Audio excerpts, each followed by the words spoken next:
would never happen. Other journalists use phrases like "some people say" or "officials say" when they're trying to insert anonymously information in a story that sort of advances the storyline. Fox does it in a different way. "Some people say" is Fox's cue that I'm pretending to be an anchor, so I can't say this is my opinion or this is Roger Ailes' opinion, but some people say. Some people say that'd be a pretty good choice. Bring in the Hispanic vote. Some people saying, he's posturing. Some people say, and excuse me, I'll get to you, Joe, in just a second, but some people say that you may be setting up Sharpton for a run against Hillary in 2006 in the Senate. Journalistically, it's a very peculiar technique because the idea behind journalism is that you're sourcing who you're referring to. This is just sort of a clever way of inserting political opinion when you know it probably shouldn't be there. Some people say that this might undermine what the U.S. troops are doing there. Some people say John Kerry has some similarities to an earlier Massachusetts politician. Some people say in light of what's happened with the oil for food program. Some people say supported by Iran. Some say, I've heard a couple people say. Some say that it's a sour grapes book. Some people say it's just too violent, there's too much blood. Some people say. Some people say. Well, some people say. Some people say. Some say it. Some people say. Some are saying. Some people say it. There's some people who say something, if not major, has already happened. Those are his words. Some people say it's exploitive. What do you say to that? I was given a folder, a little binder, that had the names of all the Fox News consultants, the people who were paid to come on the air to give their opinions. To be a Fox News contributor means you're under contract and you're getting paid a set amount. Joining us in D.C. is Larry Johnson, former CIA officer and former deputy director of the State Department's Office of Counterterrorism. My services were in great demand in December of 2001. The contract expired in January of 2003. And the first thing that I noticed was that I recognized all of the conservatives who were in the roster. They were very well-known people who had come from, talk radio or from some sort of political background. And so I knew all of those people, and they were very, very strong people. I came in and was always, I was going to call it as I saw it. For example, the edict came down apparently to stop referring to suicide bombings in Israel as suicide bombings, to call them homicide bombings. I thought that was stupid, and I continued to call them suicide bombings because every bombing that kills someone is a homicide bombing. But when I looked at the liberal roster, there was only one person's name which I recognized, and that was Bob Shrum, who is a very well-known speechwriter and political consultant in Washington.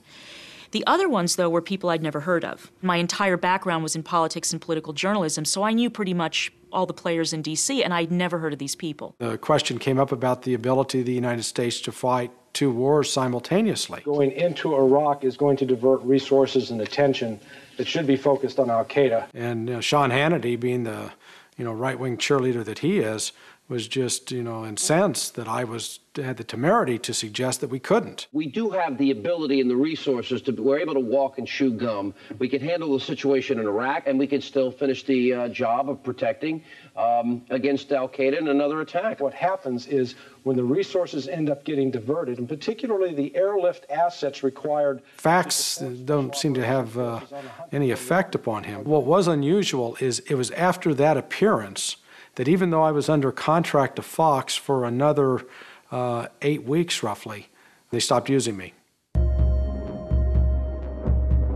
Your government failed you.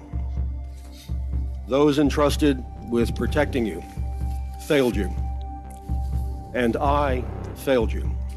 And for that failure, I would ask, once all the facts are out, for your understanding and for your forgiveness. When Richard Clarke emerged, it was obvious this was a danger to the administration because he had worked at the highest echelons of the Bush administration.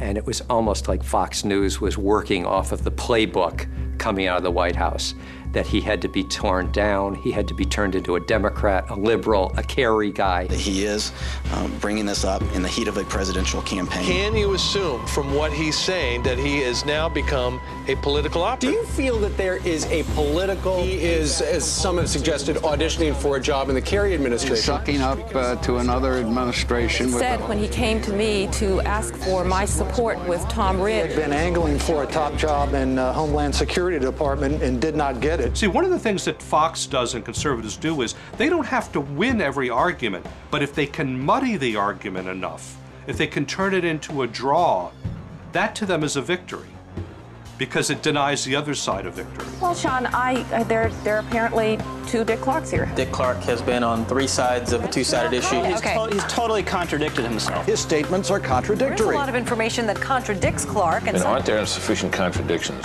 He has written a book, and he certainly wants to go out there and promote that book. Or is he just out to sell a book? Who's out to sell his book? Did he have a motive behind writing the book and going out on 60 Minutes and criticizing the Bush administration? Obviously, this guy's hawking a book. Unveiling his book. An appalling act of profiteering. This guy rakes Bush over the coals and gives Clinton a pass. And the book gives Clinton a complete pass. Easily, Clark treats the Bill Clinton there era are some in real his book. concerns about where the truth lies and what Richard Clark was saying. They launched a major smear campaign. In some ways, it worked. I thought, number one, he was extremely melodramatic and that he was intoning with great pathos. I mean, it almost seemed like it was a performance. And it was just attack politics on a TV channel.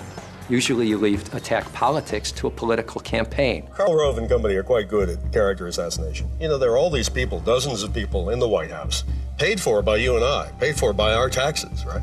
Writing talking points, calling up conservative columnists, calling up talk radio hosts, telling them what to say. It's interesting. All the talk radio people, the right-wing talk radio people all across the country, saying exactly the same thing, exactly same words. I noticed that. I was watching it. There's a 24-hour news network, and I'm sure it's a coincidence, but what they were saying was remarkably similar to what the White House was saying, and I couldn't help but thinking how funny that was.